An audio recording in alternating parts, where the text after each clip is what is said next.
এই তো বাসার সমস্ত কাজ শেষ করে রেডি হয়ে নিয়েছি, স্কুলে যাব বাচ্চাদেরকে আনতে।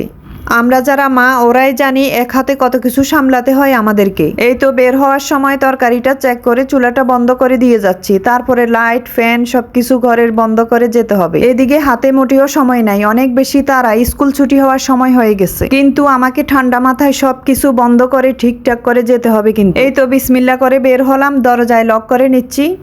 যখন হাতে সময় কম থাকে তখন মনে হয় লিফটে যেতেও দেরি হয়, লিফট আসতে দেরি হচ্ছে। একটা সন্তানকে বড় করতে বাবা মার কতটা বেশি কষ্ট হয় এটা কি সন্তানরা বুঝতে পারে?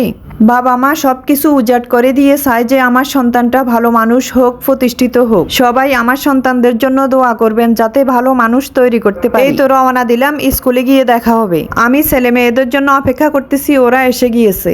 মাশাআল্লাহ, আলহামদুলিল্লাহ, আমার দুইটা ছেলে মেয়ে ক্লাসে ক্যাপ্টেন। ক্লাসে মেয়ের রুল এক, মেয়ে আইডি কার্ডটা একটুখানি দেখিয়েছে, আমি সেটা আর এডিটের মধ্যে ফেলে দেই নাই। আমি গাড়ি চালানোর সময় আমার মেয়েই ভিডিও করে।